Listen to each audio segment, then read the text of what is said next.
जय राम कृष्ण हरि हरि जय जय राम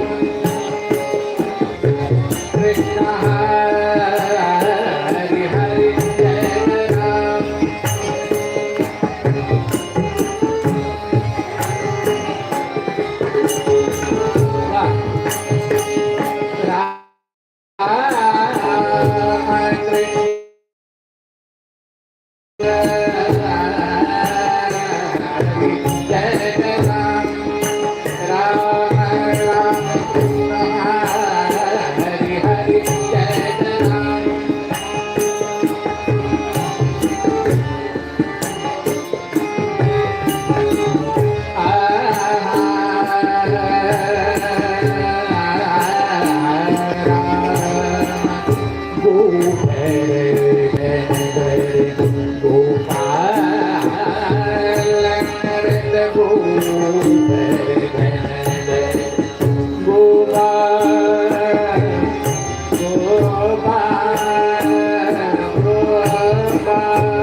सगळे पाय देऊन जातात. होय, महाराजांची गादी आहे, महाराजांकरता ठेवलेलं आहे. कृपा करून त्यावर पाय देऊन कोणी भक्तांनी जाऊ नये, एवढं लक्ष द्या.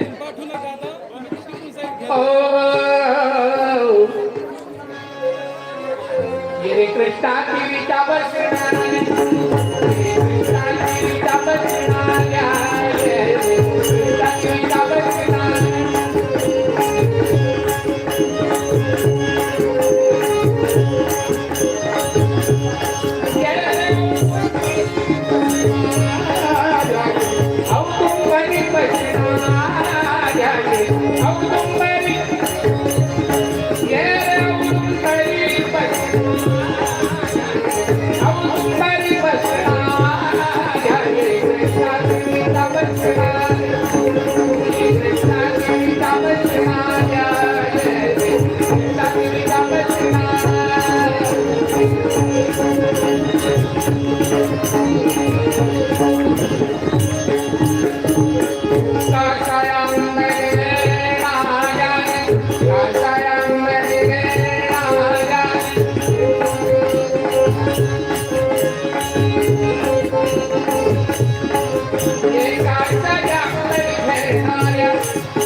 येई सद्गुरुराया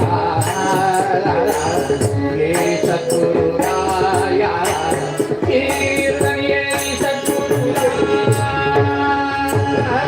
येई सद्गुरुराया येई सद्गुरुराया येई सद्गुरुराया कीर्तन येई सद्गुरुराया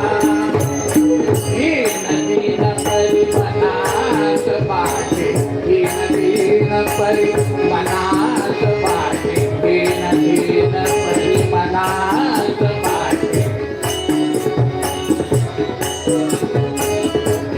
दीन परी मनास बाटे दीन परी मनास बाटे इच्छा तब गुण राजा कीर्तनी इच्छा तब गुण राजा कीर्तनी येई सद्गुरुराया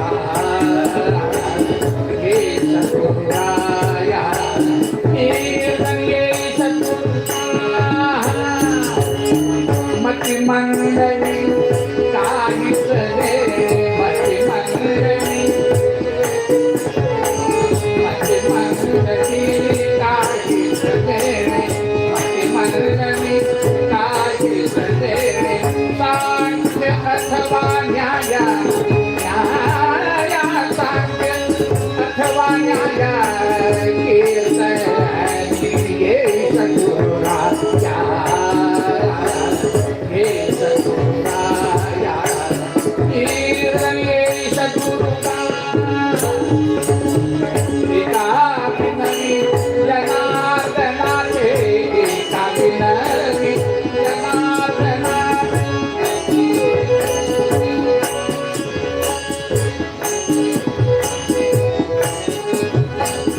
जनार्दना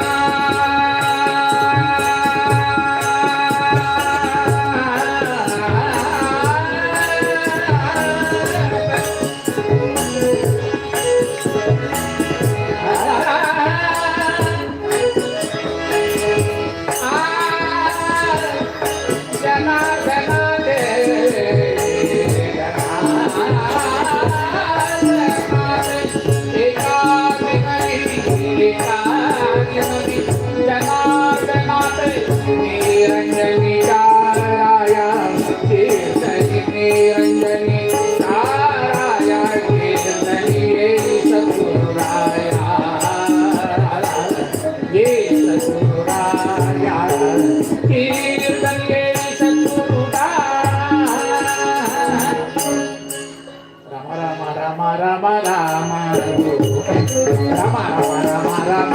राम राम राम राम राम राम हो राम राय राम राय राम राय राम राय राम राय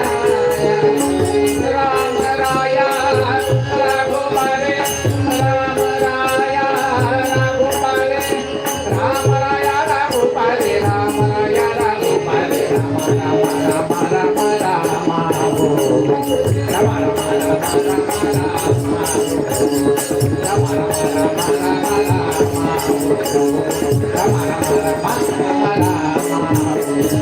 राम राम राम राम राम सीताराम सीताराम ओ राम राम राम सीताराम सीताराम राम राम राम सीताराम सीताराम राम राम राम सीताराम सीताराम राम राम राम सीताराम सीताराम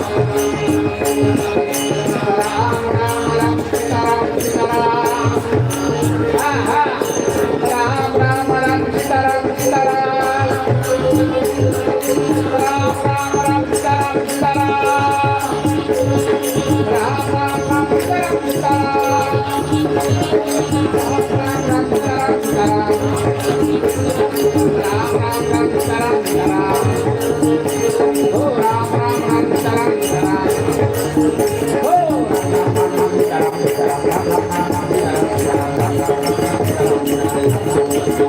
राजा विराज प्रभु रामचंद्र भगवान की जय पवन सुत हनुमान की जय उमापति महादेव की जय सर्वसंगम की जय सद्गुरु परमहंस वासुदेवानंद सरस्वती स्वामी महाराज की जय सद्गुरु भानुदास महाराज की जय महाराज की जय भवानी जगदम्बा माता की जय कुंडलिका वरुते श्री ज्ञानदेव श्री ज्ञानदेव पंढरीनाथ भगवान की अवधूत चिंतन श्री गुरुदेव सद्गुरु समर्थ रामदास स्वामी महाराज की जय जय रघुवीर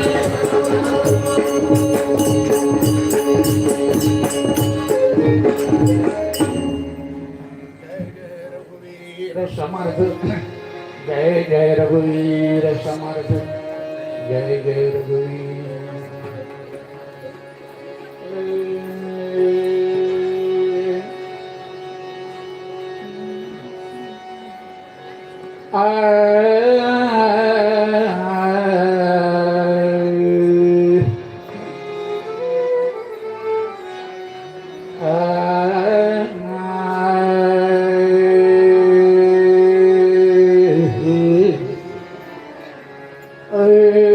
जाणे भक्तीचा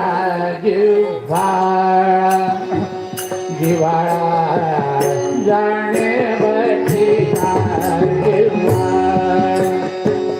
जिव्हाळा जाणे भक्तीचा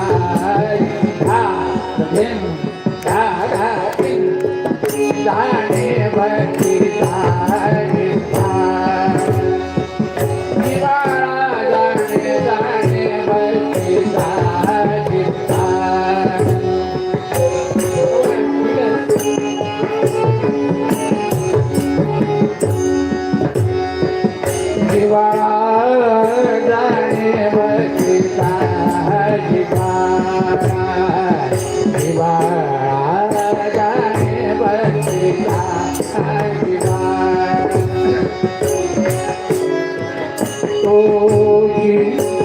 दैवाचा पुतळा जाणे जाणे भक्तीचा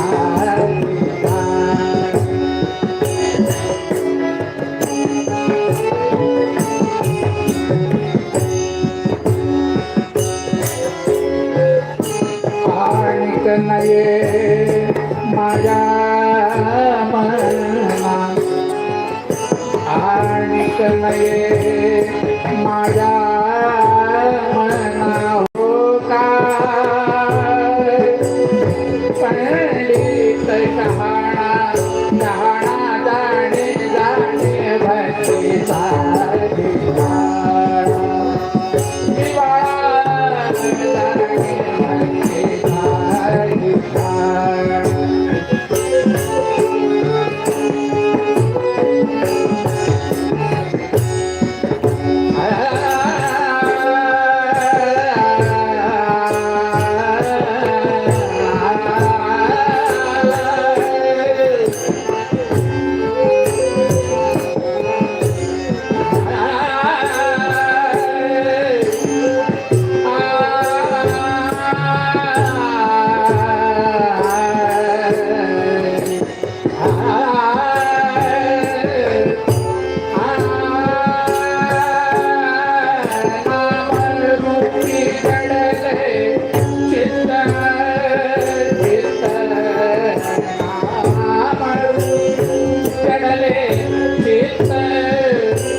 जाणे नवविधन कामणे तो सिद्ध जाणे भक्ती झाली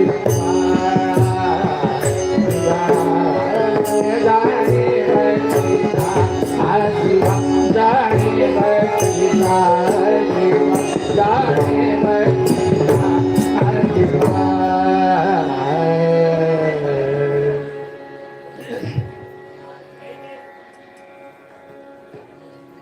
आदावत्रीवर प्रधान मनसूया पूजन निर्बालक क्रीडार्थं मृदमज्जनं मरवधूलीलार्जुनानुग्रहः रामाचार्यत साध्य पिंगल यदु प्रह्लाद बोधौ तथा लरिकायुर्वरदान नित्यवगतं श्रीदत्तलीलामृतम् आदौ रूपमरूपते गुणगणेशान्मानवं स्वीकृतं वर्णाद्याश्रम धर्मधारणमथो श्रीदत्तदेवे गुरु तत्संस्थापन तीर्थपाद वपुयु तुर्येकविस्वार्ग्यन्मन्दे ते गुरुवासुदेव यतिराट् सेव्याद्रिकञ्जं परम् ॐ नमः प्रणवार्थाय शुद्धज्ञानेकमूर्तये निर्मलाय प्रशान्ताय दक्षिणामूर्तये नमः निधये सर्वविद्यानां भिषजे भवरोगिणां नुरवे सर्वलोकानां दक्षिणामूर्तये नमः। सद्गुरु परमहंस वासुदेवानंद सरस्वती स्वामी महाराज की, श्री संत भानुदास महाराज की, समर्थ सद्गुरु रामदास स्वामी महाराज की जय। जय रघुवीर समर्थ, जय जय रघुवीर समर्थ, जय जय रघुवीर वासुदेव। मला कधी कधी असं वाटतं कीर्तन झाल्यावर एवढ्या लोकांना जेवू घालावं. सगळं आधी तुम्ही जेवायला घालता, भट्ट जेवले तट्ट फुगले आणि घरी जाऊनी घरी कोणी झोपलं नाहीये म्हणा. पण काय होतं, जेवण झालं की सगळे जड पडलेले असतात. कशा तरी जांभाळ्या देत आपलं ऐकायचं. आता दरवर्षीची पद्धत आहे, जाऊन बसायचं बा मठामध्ये म्हणून बसायचं, नाही का. पण तुम्हाला खरं सांगू का, नामाशिवाय तरणोपाय नाही. परमेश्वराचं नामस्मरण अखंड घ्यावं, सर्व काळ घ्यावं. एखादा चुकवतही असेल, आपल्याला काय करायचंय, पुढे बसलेल्या लोकांनी जय जयकार केला म्हणजे झालं, मागं बसलेले आपले नुसते जांभळ्या देत बसलेले असतात. माझं लक्ष जिथपर्यंत पोहोचतंय तेवढं पोहोचतंय, पण तुम्हा सगळ्यांकडे बघणारा कोण आहे? रामराय आहे, लक्षात ठेवा. आणि गंमत सांगू का, मी सुरुवातीलाच सांगतोय की परमेश्वराचं नाम घेत असताना मुक्तीचा फायदा आहे. मुक्त होतात माणसं. समजा नाम घेता घेता एखादा इथंच गेला, जाणार नाही याची खात्री आहे. समजा गेलाच, फायदा आहे का तोटा आहे ना? 4 खांदेकरी इथंच आहे, 3 जण इथं बसले, ते चौघे, म्हणजे तुम्हाला म्हणा किंवा मला न्यायलाच आहे. बरं, बोलावून कोणाला आणायची गरज नाही, हे गेले चलावा. भरपूर गर्दी आहे. हारही काही दुसरी बाहेरून आणावे लागतच नाही, कीर्तनासाठी आणून ठेवलेलेच आहे, नाही का. वाजंत्री म्हणाल तर मृदंग आहे तेवढे मोठे, कमी काय. हरीच्या गजरामध्ये जर प्राण जात असेल आणि परमेश्वराच्या चरणापाशी जर जात असेल तर यासारखं भाग्य नाही. मला गंमत सांगतोय, मला लोक म्हणतात तुम्ही काय एकटे जाता, बायकोला घेऊन जात जा सोबत. कीर्तनाला जात असताना कोणी आपल्या सोबत एखादा मित्र घेऊन जात जा. का? 12 वर्षाच्या आधी माझी ओपन हार्ट सर्जरी झालेली, समजले का. हे सगळं बाहेर काढलेलं होतं. तरी 12 वर्षापासून म्हणजे 15 दिवस झाल्यानंतर ऑपरेशनला जी कीर्तन सुरू झाली ती आज सगळ्यात सुरूच आहे. मला वाटलं होतं आवाज जाणार, पूर्णपणे जाणार, पण नाही. ऑपरेशन पासून 12 वर्षात आजपर्यंत 3500 कीर्तनं झाली, कुठलाही त्रास नाही. याचं कारण असं आहे परमेश्वरावर निष्ठा आणि त्याचं नाम सातत्यानं घ्यावं. उठता बसता आपण नेहमी श्लोक म्हणतो, पाठ आहे का सगळ्यांना? अहो येता जाता, म्हणा माझ्यासोबत, अहो येता जाता, उठत बसता, कार्य करिता, सदा देता घेता, वदनी वदता ग्रास गिळिता, घरी दारी शय्ये वरी, बहुसुखाचे अवसरी, समस्तांची लज्जा त्यजुनी भगवत चिंतन करी. सिया बलरामचंद्र की. अजून नाही, रुपये चारणेच आहे. मागचा आवाज नाही, इकडे तर बिलकुल नाही. सद्गुरु भानुदास महाराज की. अरे त्याच्याच तर नावानं आपण प्रसाद ग्रहण करतोय, तेच तर आपल्याला ऊर्जा देत आहेत. मग आजचा अभंगही त्याच करता निवडला आहे. काय आनंदाचा भाग आहे. या मठामध्ये आल्यानंतर एवढा आनंद होतो. हे माझं 4थं कीर्तन आहे सेवेचं. 3 आधी होऊन गेलेले. इथला श्रोता उत्तम दर्जाचा 1 नंबर श्रोता आहे. आणि तुम्ही लोक इतका जय जयकार करता आनंदानं. रात्री 12 जरी वाजले तरी छान तन्मयतेनं ऐकता ना. मग आकाशवाणी केंद्र काय सांगेल, आमचीच आकाशवाणी गावोगावी महाराष्ट्रात नाही बाहेर जाऊन सांगते. साडेगाव सारखं गाव नाही. लक्षात ठेवा. इथला उत्तम दर्जाचा श्रोता. आणि दुसरा श्रोता आहे ग्वाल्हेर. प्रचंड गर्दी हो कीर्तनाला. काय लोक आहेत ग्वाल्हेरला सुद्धा. ऐकणार. भानुदास महाराजांनी या ठिकाणी हे सगळं वैभव निर्माण करून दिलं. आपण सगळे पुण्यवान आहात. एवढं पुण्य पदरी आहे आपल्या. म्हणून या मठामध्ये बसण्याचं सामर्थ्य, नवे नवे ही सेवेची संधी महाराजांनी आपल्याला उपलब्ध करून दिली. आणि पुढचं सगळं कार्य सुरेश महाराज सांभाळत आहेत. त्यांचा सुद्धा आपल्याला अनुग्रह आहे. आनंदाचा भाग आहे. या ठिकाणी जे चाललेलं कार्य आहे किती सुंदर आहे. लक्षात ठेवा. आणि हेच पुढच्या पिढीला शिकवणार आहे. लहान लहान मुलं सुद्धा या ठिकाणी आहे. अगदी पांघरून आलेली आहे. म्हणून कीर्तन कसं करायचं, अति पांडित्य कीर्तनात मांडायचं नाही. झालं ना आतापर्यंत पांडित्यच का ऐकलं, पण ऐकून काही उपयोग झाला का? प्रत्येकाने विचारत आहे. जीवनामध्ये काही उपयोग झाला का? नळी फुंकिली सोनारी आणि इकडून तिकडे गेले वारे. एकीकडून ऐकायचं आणि दुसरीकडून सोडून द्यायचं. हाच प्रकार आहे ना आपला. काही दुरुस्त झालो का आपण? सांगा बघा. पाणी प्यायलं की टाकला कोपऱ्यामध्ये, प्याला उचलत बसतील. बाथरूमला गेलं, घाण केली, पाणी टाकायचं काम नाही. भिंतीवर थुंकून ठेवायचं आहे ना. किती शिकवण देऊन गेलेत आपल्याला संत. दिली का नाही? संतांनी शिकवण दिली ना. का हो म्हणताय? अरे वा रे वा. संतांनी शिकवण दिली म्हणतात. मानही हलवत आहेत हो. काय निगरगट्ट झालो आहेत आपण. लक्षात ठेवा.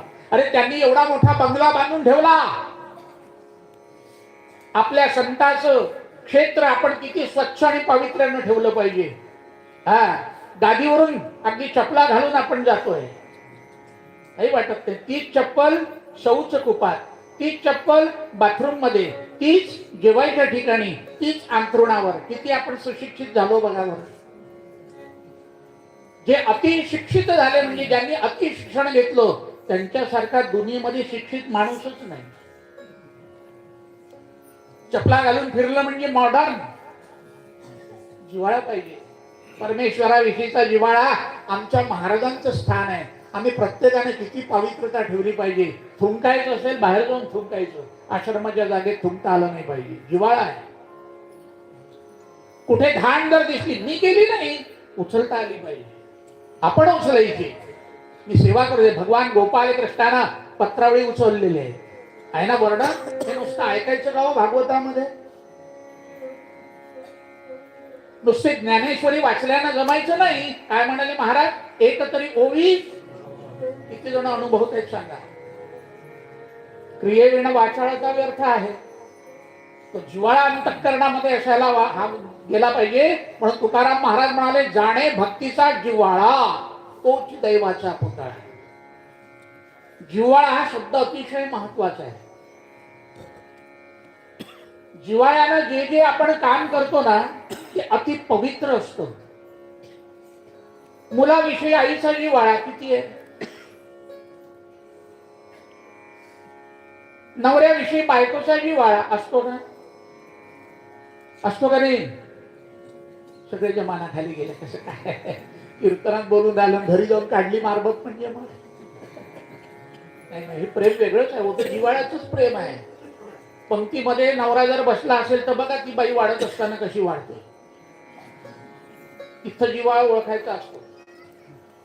तुपाची लोटी हातामध्ये असली ना तर ज्या पानावर 5 चमचे तूप घालते तिथं समजायचं नवरा बसलाय, आणि समोर एखाद्या पानावर आपलं कसं तरी उडवून पुढे गेली समजा तिथं दीर बसलाय. खट्याळ पण आहे सगळा, पण जिव्हाळ्याची भक्ती निराळीच आहे. जिव्हाळा, वात्सल्य, प्रेम.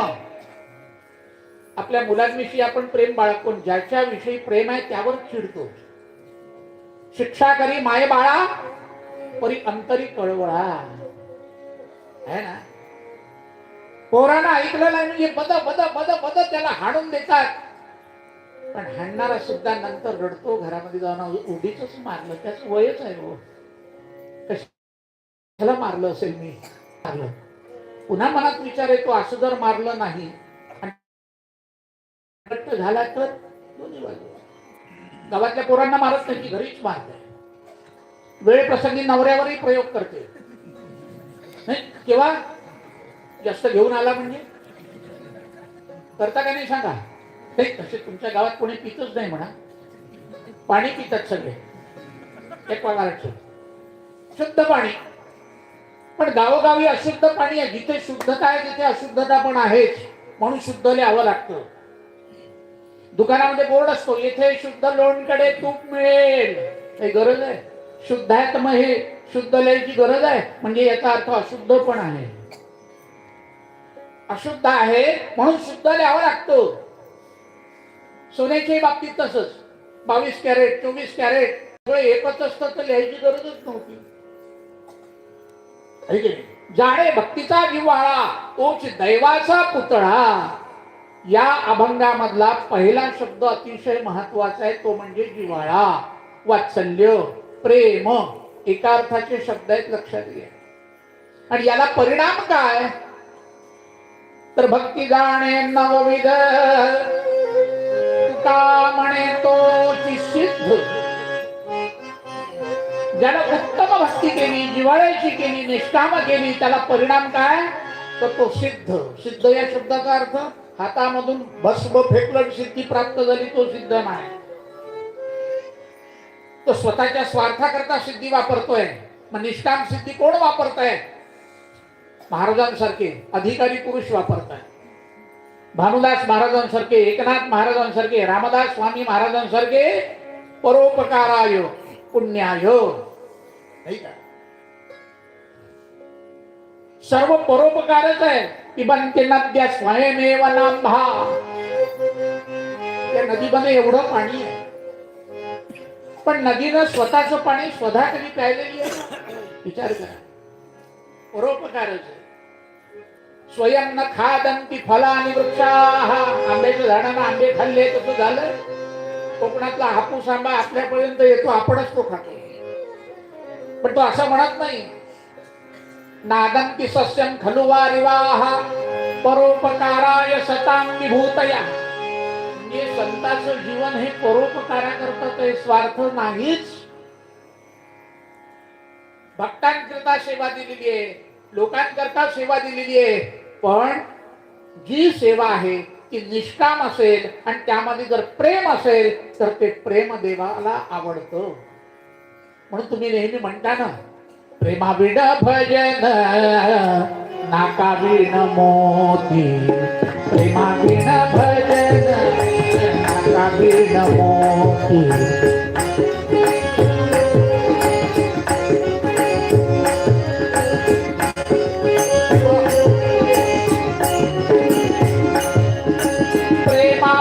भजन नाकाविण मोती. प्रेमाविण प्रेमाविण प्रेमाविण भजन नाकाविण मोती.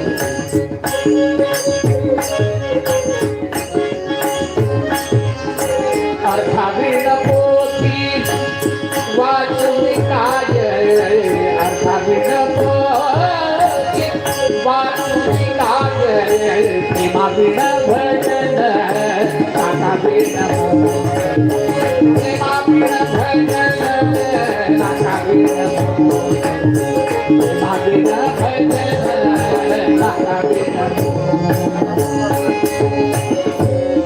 प्रेमा बिन भजन नाका बिन मोती अर्था बिन पोथी वाचुनी काय. ज्या गाण्यामध्ये प्रेम नाही, ज्या म्हणण्यामध्ये प्रेम नाही, ज्या वाजवण्यामध्ये प्रेम नाही, कसं तरी वेळ घालवायचा आणि ढकलायचे 2-2.5 तास, कधीच उत्तम होणार नाही. ज्या वादनामध्ये प्रेम नाही, ज्या करण्यामध्ये प्रेम नाही, ते उत्तम नाही.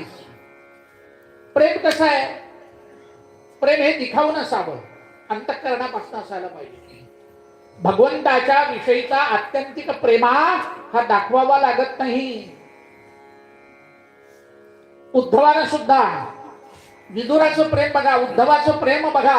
आपण एवढे भागवत ऐकतो, रामायण महाभारत या ठिकाणच्या सगळ्या पात्रांनी जे प्रेम केलं, शबरीने जे पोरं खाऊ घातले, तुम्ही आम्ही जर उष्ट जर दिलं देवाला तर ते लाभी होणार नाही.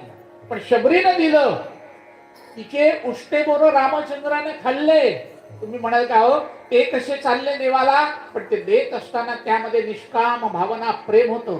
ते प्रेम इतकं उत्कट होतं, माझ्या प्रभूला खोकला होऊ नये, त्यांना आंबट जाऊ नये म्हणून. याचा अर्थ तुम्ही रोज स्वयंपाक आधी चाटून पान मग देवाच्या पुढे नैवेद्य द्या असं मी म्हणणार नाही. काही आचार्य आहेत, मी डोळ्यानं बघितले, वरतून सोहळं नातून सगळी गडबडच आहे.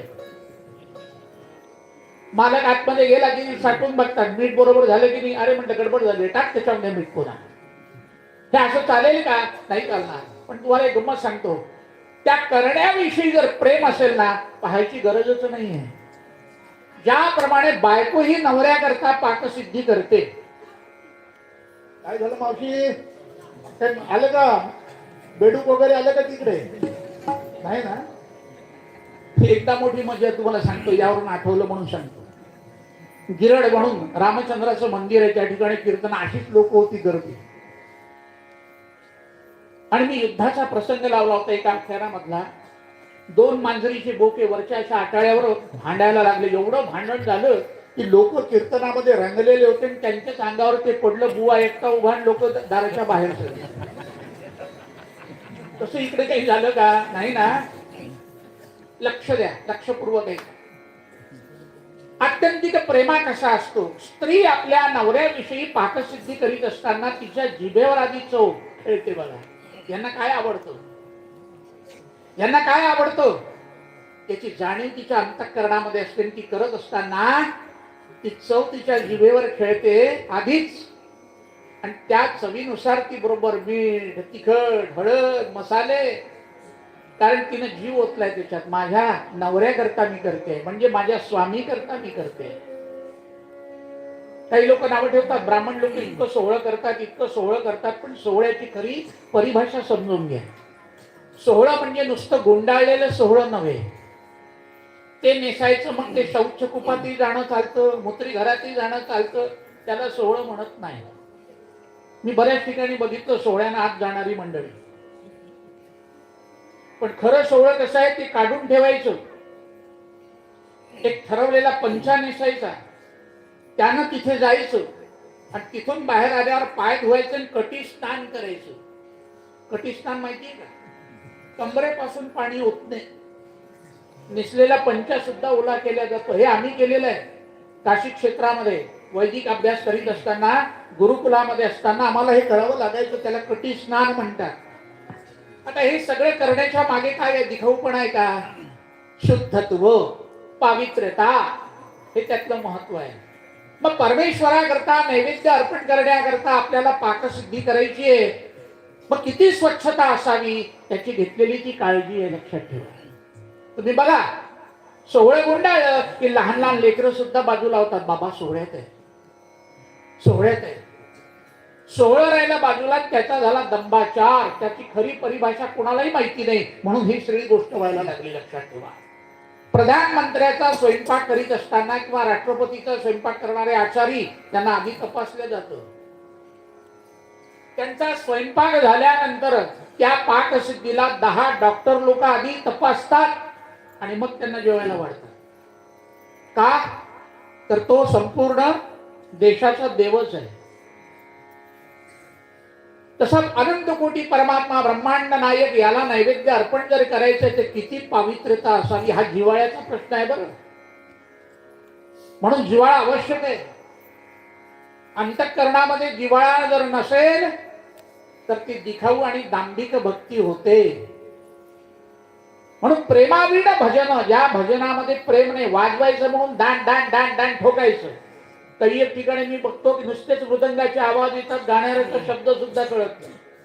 तो काय गातोय काही कळायला मार्ग नाही. नुसतं बदड बदड बदड बदड पिटलं म्हणजे मृदंग वादन होत नाही.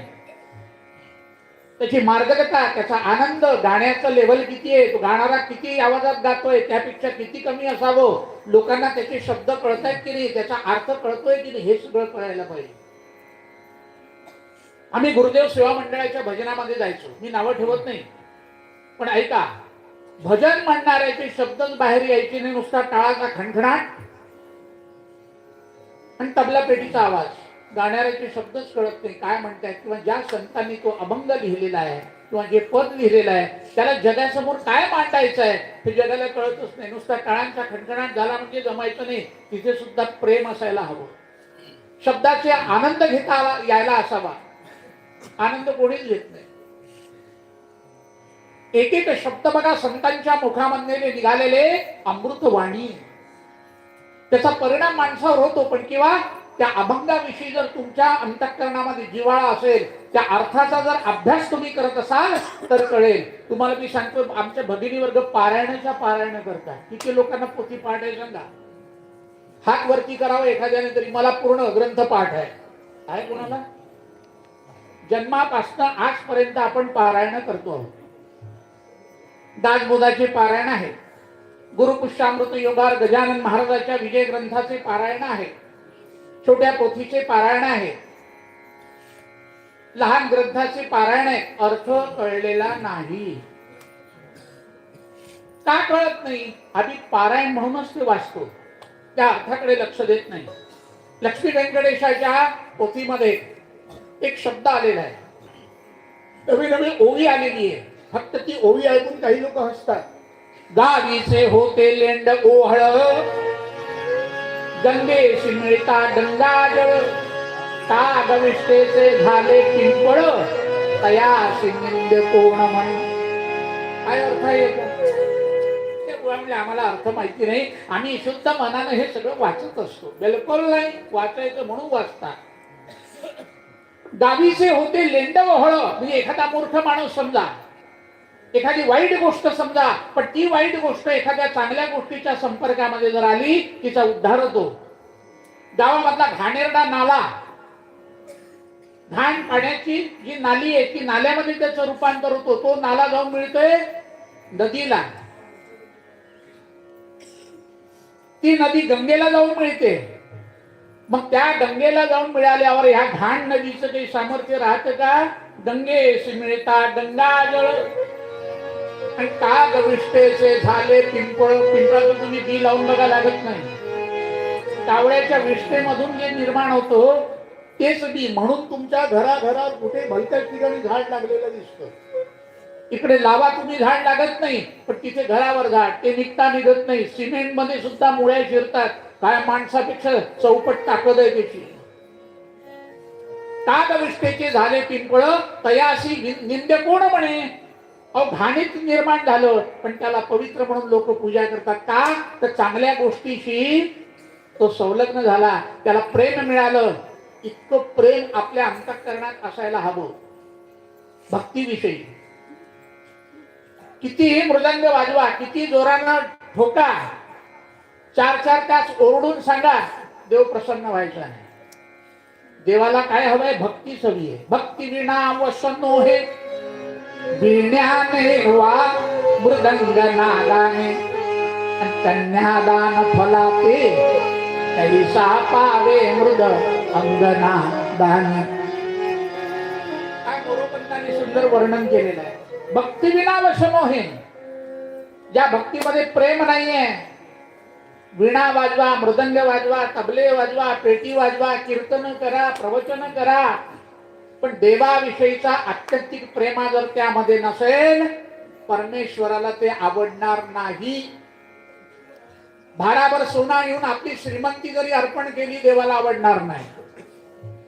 धामाच्या पैशामधनं अगदी तोळाभर काय, एक गुंजभर मासाभर जरी देवाला दिलं ते आवडेल, पण कोणाच्या घरचं मारून आणलं आणि स्वतःच्या नावावर खपवलं, बिलकुल आवडणार नाही. लक्षात ठेवा. कन्यादान फलाते. एखाद्याने काय केलं, मातीची केली अंगणा. नाही, आता एकानं म्हणलं, बाबा माझं लग्न जमून नाही राहिलो, आज 35 वर्ष होऊन गेले, माझा एक मित्र आता 45 मध्ये गेला, लग्नच होत नाही. म्हणजे लग्न का, थांब, एक मातीची बाहुली तयार केली, तिला साडी नेसवली, याच्या बाजूला आणून उभी केली, म्हणजे तुझं लग्न लावतोय. हात म्हटलं, या बाहुलीशी लग्न? प्रत्यक्षात मुलगी कुठं आहे? कन्यादान. असं बाहुलीशी लग्न लावल्याने कन्यादानाचं पुण्य मिळेल का? प्रत्यक्षात हवं. तसं आत्यंतिक प्रेम हा अंतःकरणात असायला हवा. लक्षात घ्या. म्हणून प्रेमावीण भजन नाकावीण मोती. अस्सल मोती मिळालाय, अस्सल मोती विकत आणला. आता हा भगिनी वर्गांचा दृष्टांत आहे, लक्षात घ्या. मोत्याची किंमत माहिती आहे की नाही? हे बाजारात मिळतात हे नाही हो, याला काही अर्थ नाही. खरा मोती जो शिंपल्यामधनं येतोय, तो मिळालेला मोती तो समोर आणला, त्याची सुंदर केली नथ, सोन्याच्या तारामध्ये मोती कोंडलेले आणि सुंदर नथ तयार झाली. ज्याप्रमाणे आमच्या धनंजयाच्या कानामध्ये बाळी आहे,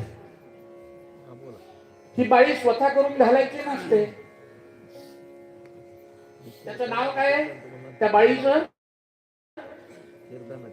केत मिळालेली ती भीक बाळी. रामशास्त्री त्यांच्या कानामध्ये होती बघा, प्रभुण्यांच्या. त्याला भीक बाळी म्हणतात. आता किती जरी घातली काही उपयोगाची आहे? त्याला काही विद्या कौशल्य असेल तर ती शोभून दिसेल, आहे की नाही? आता काही काही लोक सूटबूट घालतात आणि वरती पगडी घालतात, पुणेरी. काही उपयोग? सूटबुटावर पगडी उपयोगाची आहे का? सुंदर धोतर नेसलेला आहे, अंगामध्ये छान शर्ट घातलेला आहे, उपकरण घेतलेला आहे आणि डोक्यावर पगडी ठेवलेली आहे, शोभून दिसेल का? दिसेल का शोभून? बोलत जा. शोभल का धोत्रावर पगडी ठेवली तर? दिसेल?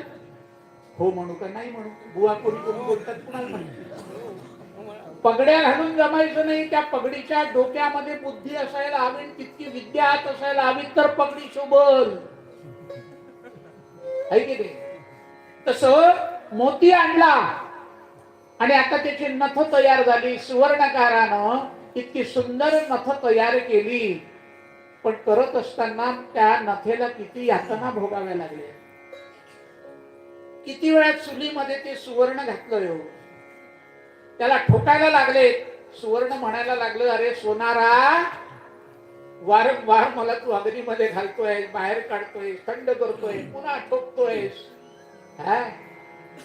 पण तुला खरं सांगू, एवढं सगळं करत असताना तुझ्या तोंडात मात्र राखड चाललीये, माझी किंमत वाढते. हे हे मकार पर दुःख विचार मूढ, क्षिपशिवार शतानि वह्नौ, पण संदिप्यते मयि सुवर्ण गुणातिरेको, लाभ परंतव मुखे खलु भस्मपातः. अरे मला ठोकतोयस, मला मारतोयस, मला वारंवार अग्नीमध्ये तापवतोयस, पण काय होते सांगू? तुझ्या तोंडात राग जाते, पण दिवसेंदिवस माझं प्रगटीकरण वाढतंय, माझं तेज वाढतंय. लक्षात ठेव. अशा सुवर्णाची नथ तयार झाली, पण नथीलाही भाग्य आहे. सुवर्णकारानं नथ तयार केली, पण प्रत्येकाला प्रारब्ध आहे का नाही? आहे की नाही? मुलीला प्रारब्ध आहे. तुम्ही म्हणाल कसं? तिला कोणता नवरा मिळतो? श्रीमंत मिळतो का दिखाऊ श्रीमंत मिळतो का एखाद्या भडंग भिकाऱ्याच्या गळ्यात पडतंय? म्हणजे प्रारब्धच आहे. दिखाऊ श्रीमंती, ठीक आहे. घरामध्ये व्यायी भोजनाच्या दिवशी किरायानं चांदीची ताटं आणून त्यामध्ये जेवू घालणारे भरपूर लोक आहेत. स्वतः घरात काहीच नाही. आजकाल किरायानं सगळं मिळतं.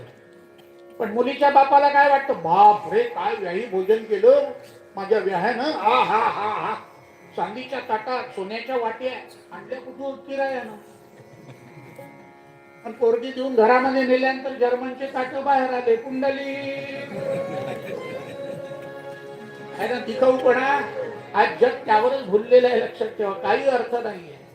मग नाकावीण मोती, सुंदर नथ तयार झाली, नथ विचार करायला लागली, काय माझं भाग्य, एखादी सुंदर बाई मिळाली तर मी कृतार्थ होईल.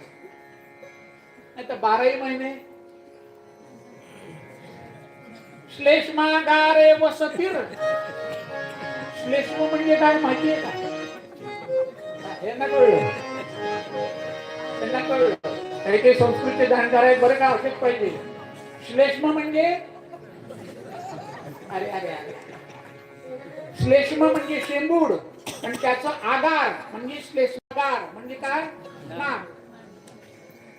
ती नथ विचार करते, श्लेष्मागारे वसतीर जातास्माकं तत्र मायात.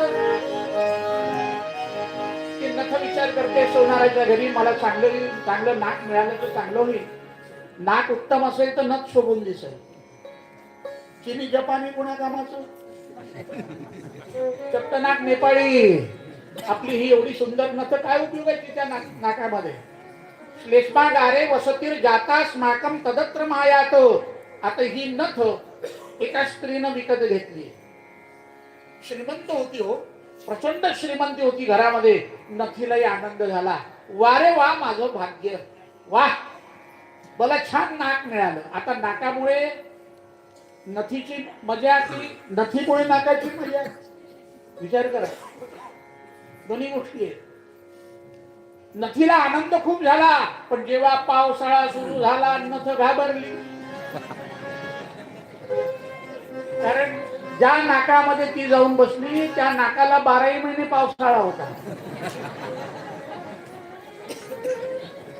आता 12 महिने पाऊस सुरू झाल्याबरोबर हिची चकाकी उतरली, रडायला लागली. म्हणून ती नथ, कवी कल्पना बघा, ती नथ अशी, बाई काय करते रस्त्याने जाताना, नथ माझ्या नवऱ्यानं घेतली, ती अशी मान हलवत जाते, म्हणजे बाकीच्यांनी बघितलं पाहिजे म्हणून. पण त्या बघण्याच्या मागे कवी कल्पना अशी, ती नथ उगीच हलत नाही, ती रस्त्यानं जाणाऱ्या पुरुषांना सांगत असते की अरे बाबा, हिचं चांगलं नाक म्हणून मी फसले बरं, 12 महिने पावसाळा, पण तुम्ही हिच्या रूपाकडे पण भुलू नका. म्हणून ती आंदोलन करते, आंदोलन छला दिहो निवारयंती व मौक्तिकानि विटान. मला सांगा, प्रेमाविण भजन, नाकाविण मोती, आणि पुढे अर्थाविण पोथी वाचून निकाल. आम्हाला अर्थ कळत नाही, आम्ही वाचन करतो आहे ना. पण मराठी भाषेमध्ये काही काही गोष्टी आहेत, बघू बरं तुम्हाला सोडवता येतात का? कारण मराठी भाषा इतकी स्खलित आहे, अर्थपूर्ण आहे. इतर भाषेमध्ये एवढं नाहीये, पण या भाषेमध्ये आकार, उकार, मात्रा, वेलांटी, स्वल्पविराम, पूर्णविराम, दीर्घविराम, हे जर याचा उच्चार आणि ते जर बरोबर आपण वापरलं नाही, अर्थाचा अनर्थ होतो. आणि आजकाल शाळेमध्ये मराठी व्याकरण शिकवल्या जातच नाही, शिकवणाऱ्यालाच कळत नाही. मी एका शाळेमध्ये गेल्यानंतर त्या ठिकाणी भाषण होतं माझं. सहज त्या ठिकाणी म्हटलं का हो, मराठीचे प्राध्यापक पुढे बसले होते, विद्यार्थी बसले होते, आणि त्यांच्या समोर एक सहज 2 ओळी टाकल्या. वानरास पुच्छतीन. आता हे कशावर बोलतोय मी? एक तर तुम्हाला जागा ठेवण्याकरता, कारण काही काही झोपतात, आता जेवणच झालंय, आणि तुमची बुद्धिमत्ता किती आहे तुम्ही ओळखायची. वानरास पुच्छतीन, हत्तीला दंत ते 6, स्त्री सवस्त्र नाही, अश्वाला शिंग ते 5. हे वाक्य बरोबर आहे का? मी सांगतोय, तुम्ही ऐकताय. वानराच पुच्छतीन, 3 शेपटाचं माकड पाहिलंय का? हत्तीला दंत ते 6, 6 दाताचा हत्ती बघितलाय का? कोणीतरी बघितलाय? तुम्ही बघितला नाही ना? लक्ष आहे पण तुमच्या इकडे हा? स्त्री सवस्त्र नाही, जगाच्या विरोधी घटना. अश्वाला शिंगते पहा. अश्व म्हणजे घोड्याला शिंग असतात का? मग लिहिणाऱ्याने हे वाक्य बरोबर लिहिलंय का चूक लिहिलंय? हा, कसं लिहिलंय? बोला बोला बोला. वाक्य बरोबर आहे की चूक आहे? मावशी बोला ना बोला ना. पोटात नाही दाबायचं, बोला. अहो श्रोता आणि वक्ता त्याचा संवाद म्हणजेच कीर्तन आहे. लक्षात घ्या. वानरास पुच्छतीन हत्तीला दंत ते सहा. स्त्री सवस्त्र नाही, अश्वाला शिंगते पहा. या ओळी बरोबर आहेत का चूक आहे? बरोबर आहे. चूक आहे? मी म्हणतो बरोबर आहे. मी म्हणतोय बरोबर आहे. ऐकणारा चुकीचा आहे, वाचणारा चुकीचा आहे. तुम्ही कीर्तन नेहमीच वाजवता हो. हा, ते बघा खरा श्रोता बरोबर लक्षात देईल. पण आम्ही अशाच पद्धतीनं पारायण करतो. अशाच पद्धतीनं पारायण करतो. उठून बैसले रथात, बाण मारिसी ताकात. उठून बैसले रथात ठीक आहे, बाण मारिसी ताकात. कसं शक्य आहे? चुकलं कुठे आहे? वाचणारा चुकतोय. बाण मारिसी ताकात नाहीये ते, बाण मारी सीताकांत शब्द आहे. तो वाचता आला पाहिजे अर्थपूर्ण. तसं इथे काहीतरी गडबड आहे. वानरास पुच्छतीन, कुठला शब्द कोणीकडे टाकला म्हणजे वाक्य सरळ होईल याचा विचार तुम्ही केला पाहिजे. मग आता तुमच्याकडे जर मी हा प्रश्न दिला तर याचं उत्तर तुम्ही आणा असं जर सांगितलं तर पुढे येईल तेव्हा उत्तर द्याल. तोपर्यंत मी राहतो का तुम्ही राहता? हे आहे याचं कारण. जीवन पाण्याचा बुडबुडा, पाण्याचा बुडबुडा.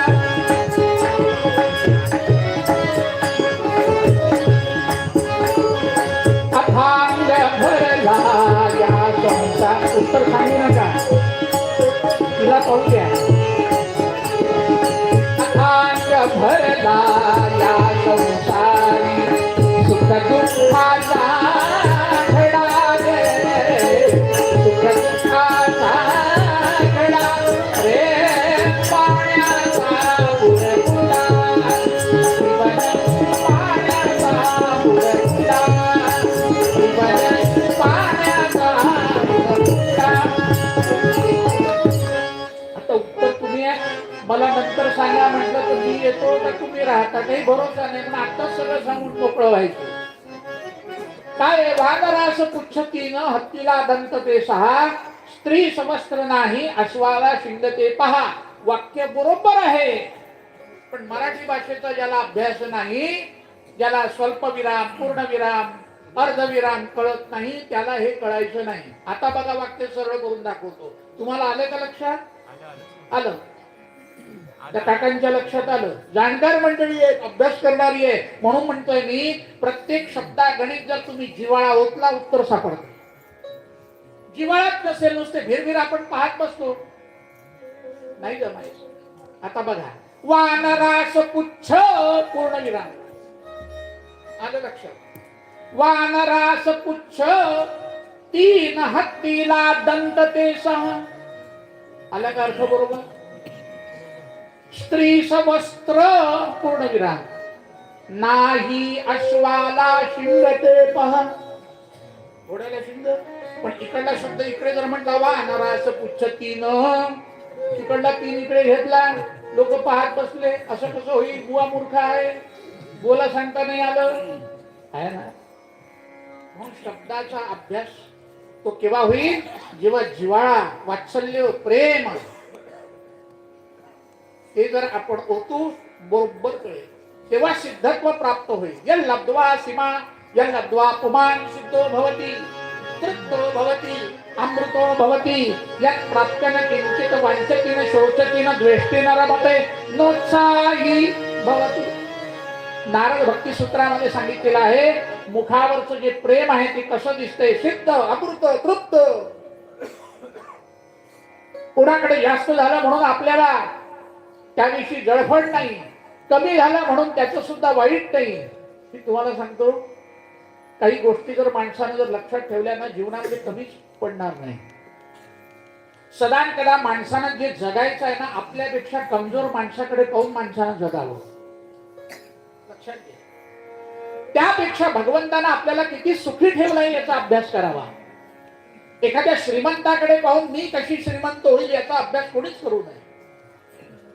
जे असेल आपल्या प्रार्थनामध्ये ते आपोआप मिळणार आहे, ते कोणी लुटून नेऊ शकत नाही. समजा तुम्ही जर जास्त मिळवण्याचा प्रयत्न केलाय, मारून मुक्तून जरी आणलं, ते नाश होणार आहे.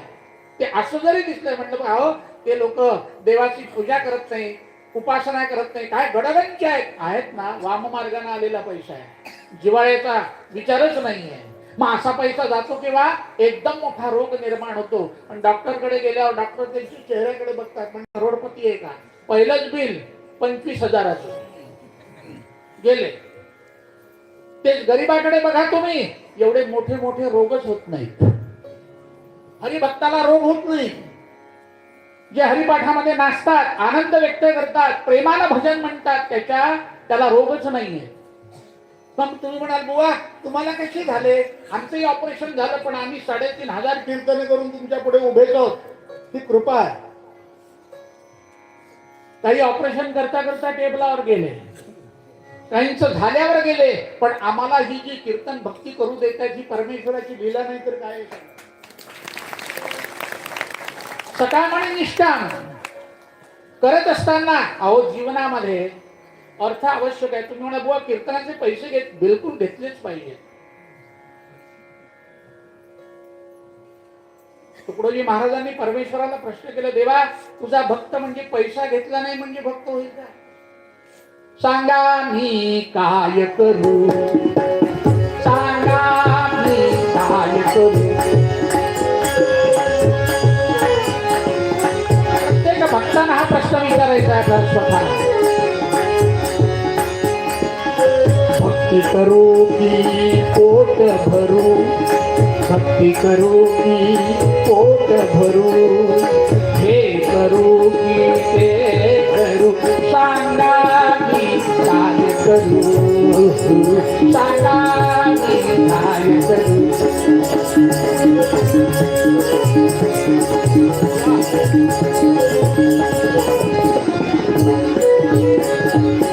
भक्ती म्हणे बागे इकडे, संसार म्हणे बाग तिकडे, काय करू.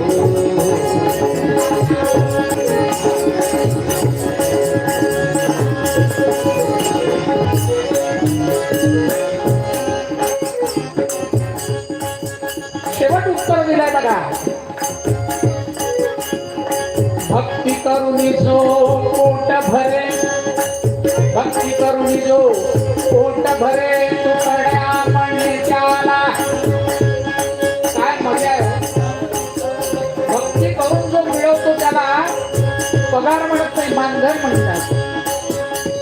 आणि त्यामध्ये भक्ती समावली असते, म्हणजे असा पैसा वाममार्गाचा नाही, परमेश्वरानं दिलेला आहे म्हणून समजायचा. पण तो जेमतेमच असायचा, त्यावर संसार उत्तम झाले. भक्ती करुणी जो पोट भरे, तुकड्या म्हणे त्याला मोक्ष मिळे, तुकड्या म्हणे त्याला मोक्ष मिळे. सांगा की काय करू, सांगा की जीवनामध्ये या गोष्टी आवश्यक आहे. फक्त प्रेमाचा पाझर पाहिजे. बस आपण किती लुटतोय तर आपण श्रमाचा घेतोय याची जाणीव असायला पाहिजे. बस बाकी सगळं मिळालं. कालाप्रमाणे सगळ्या गोष्टी. एखादाच माणूस करोडपती होतो, बाकी सगळे करोडपती आहे. आणि भक्ती संप्रदायामध्ये जे असतात ना ते सामान्य मध्यमच असतात. तो करोडपती असूच शकत नाही. जो वाम मार्गाने मिळवेल तोच करोडपती. पण तुम्हाला सांगतो भगवंताची त्याच्यावर पूर्ण कृपा असते, पूर्ण कृपा असते. मग तुम्ही म्हणाल का आमच्या वाट्याला हे दुःख का? दुःख ही परीक्षा आहे. परीक्षेशिवाय मनुष्य पास होत नाही. परीक्षा आवश्यक आहे, लक्षात ठेवा. भगवंत कशाला लावतो आपल्याला? हा अति दुःखामध्ये खरंच आपलं नाव सोडतो की काय म्हणून तो एक पद्धतीची परीक्षा घेतो, पण त्याचा शेवट उत्तम होतो, लक्षात ठेवा. श्रीमंताचा शेवट मागील जन्माचं प्राक्तन जर उत्तम असेल तर उत्तम होतं, नाही तर सगळे लोळलेलेच दिसून पडतं. ती श्रीमंती प्रेमळ असावी, भक्तियुक्त अंतःकरणाची असावी. भगवान कृपा केल्याशिवाय राहणार नाही. आचरणानं जर आपण परमेश्वराला प्रसन्न केला ना, भगवंत आपल्या पाठी मागेच आहे. म्हणून तुम्हाला मी सांगतो, श्रीमंताची भक्ती परमेश्वराला आवडते, गरीबाची आवडत नाही असं नाही. असं जर असतं तर भागवतामध्ये श्लोक आलाय, व्याधस्याचरणं ध्रुवस्य च वयोर्विद्या गजेंद्रस्य गा कायातिर्विदुरस्य यादवपते रुद्रस्य किं पौरुषं पुत्यायाः कमनीय रूपमपि नन्त्यन्तत्सुनाम्नो धनं भक्त्या तुष्यति केवलैर्न तु गुणैर् भक्तिप्रिय श्रीपतिः गोपाल कृष्ण भगवान की, श्री संत भानुदास महाराज की, श्री सद्गुरु भानुदास महाराज की. दोन वेळा घेतलो एक संत आणि सद्गुरु. संत म्हणजे तुकाराम महाराज, आपल्या एकनाथ महाराजांचे पणजोबा भानुदास महाराज, आणि सद्गुरु हा बरोबर आहे, लक्षात. व्याधस्य आचरण, व्याधाचं काय होतं आचरण? धरून मारणे आणि लुटालुटी करणे. पण त्यालाही त्याच्याही भक्तीला परमात्मा भुलला. कारण वाल्याचं उदाहरण घ्या ना. एक माणूस मारला की खडा टाकणे 7 रांजण भरले होते. मी काही बघायला गेलो नाही का, पण आमच्या पुराणांमध्ये जे वर्णन आलेलं आहे त्याप्रमाणे आपल्याला पुराण हे सत्यच आहे. 7 रांजण भरले होते. पण नारदांची क्षण भेट झाली आणि त्याने विचारलं, बाबा हे काय करतोय? म्हणलं माझ्या प्रपंचाकरता करतोय. म्हणजे हे प्रपंचाची सगळी लोक तुझ्या सुखामध्ये सगळे सामील आहे, पण दुःखाचे भागीदार आहेत का? पापाचे भागीदार आहेत का? म्हटलं काय नसे ना, जाऊन विचारून ये. म्हटलं छान, म्हणजे मला इथं तिकडे पाठवताय घरी आणि तुम्ही उठून पळून जाणार. म्हणून त्याने एक चराट आणलं, झाडाची साल ओढली, नारदांना बांधून ठेवलं, हा घरी गेला. का? म्हटलं मी हे सगळं जे मिळवतो तर या पापाची वाटेकरी तुम्ही आहात की नाही? प्रत्येकाला विचारलं, बापाला विचारलं, आईला विचारलं. ते म्हणाला आम्ही पापाची वाटेकरी नाही, खाण्याची वाटेकरी आहोत. पत्नीला विचारले, का गया तू? मी सुद्धा नाहीये म्हटलं. शेवट पश्चाताप झाला. नारदांचा जो संगम घडला क्षण, त्यामुळे वाल्याचा वाल्मिकी झाला. व्याधस्य आचरण ध्रुवस्य च वयोर, ध्रुव बाळाचं काय वय होतं? उद्या 6 महिन्यामध्ये दर्शन व्हावं, पण त्याकरता आधीचे 100 जन्म घालवावे लागले. विद्या गजेंद्रस्य गा, गजेंद्र म्हणजे हा पशु होता, हत्ती. पण त्यालाही सुद्धा परमेश्वरानं मुक्ती दिली. कायातीर, विदुराची जाती कुठली होती तरी कृपा झाली. यादवपते रुद्रस्य किं, एकेकाचं जर तुम्ही बघितलं ना, सगळे भक्तीलाच परमात्मा भुललेला आहे. त्यांची याती बघितली नाही, त्यांचं कार्य बाकीचं बघितलेलं नाही. मग भक्त्या तुष्यति केवलैर् न तु गुणैर् भक्तिप्रिय श्रीपतीः. म्हणून श्रीमंताच्या घरात देव असतो, गरीबाच्या घरामध्ये नसतो असं म्हणता कामा नये. विदुराची नीती उत्तम होती आणि ते दुर्योधनाचं वागणं वेगळं होतं. म्हणून भगवान काय म्हणाले, दुर्योधनानं आपल्या दारात बोलावलं. म्हटलं भगवंताला पाचारण करावं, भारतीय युद्धामध्ये यांचं सहाय्य घ्यावं आणि याला खूप जीव घालून प्रलोभन दाखवावे. शेवटी काय झालं, परमेश्वरानं ते ओळखलं. उद्धवाला सांगितलं, म्हटलं याच्या घरचं आमंत्रण हे लबाडाचं आहे, मनात काहीतरी हेतू ठेवून जेवायला मला बोलवतोय. म्हणून भगवान म्हणतायत, चाल विदुरा घरी, चाल विदुरा घरी,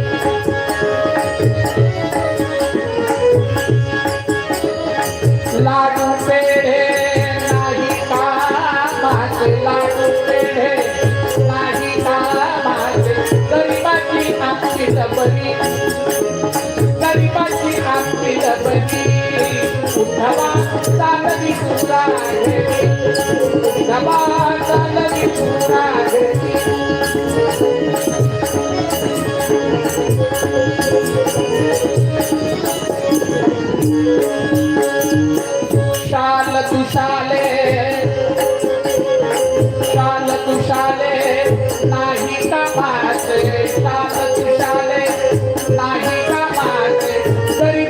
कांबळ बरी, उद्धवा कविताची कांबळ बरी, उद्धवा चालवी तुला घरी, उद्धवा चालवी तुला घरी, उद्धवा चालवी तुला घरी.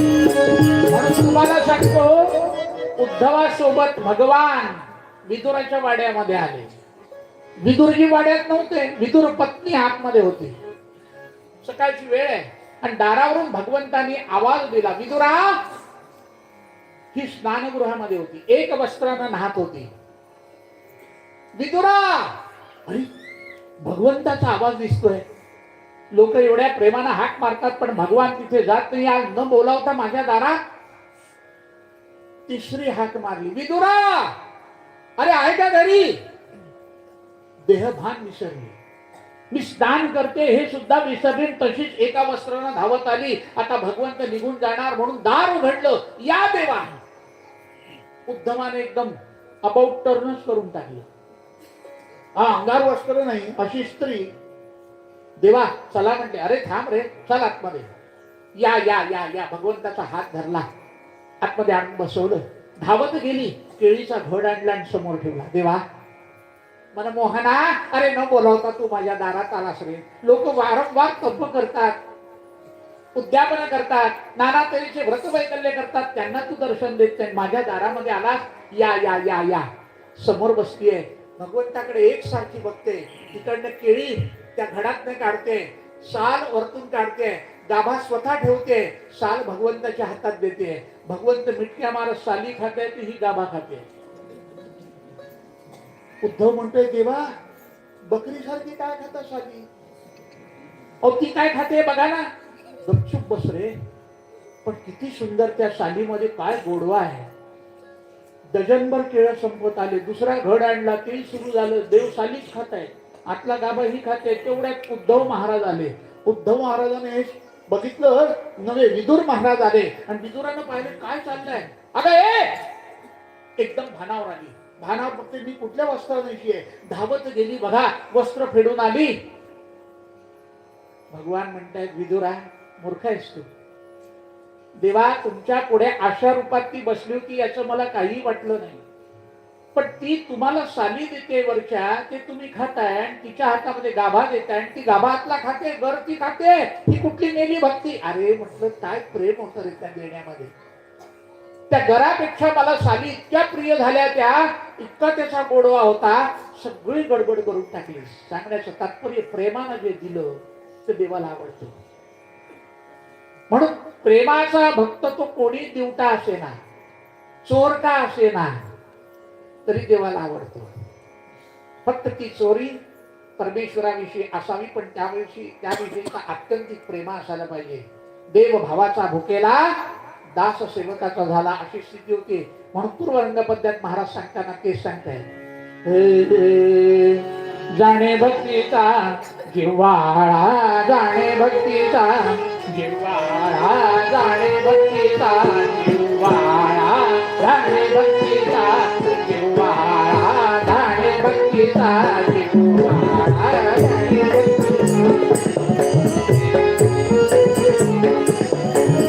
जाणे भक्तीचा जिव्हाळा, जाणे भक्तीचा. नामरूपी जडल चित्त दास तयाचा, नियंत्रित भक्ती जाणे तत्वविद कामणे तो जितेंद्र. जाणे भक्तीचा जिव्हाळा, जाणे भक्तीचा जिव्हाळा, जाणे भक्तीचा, जाणे भक्तीचा, जाणे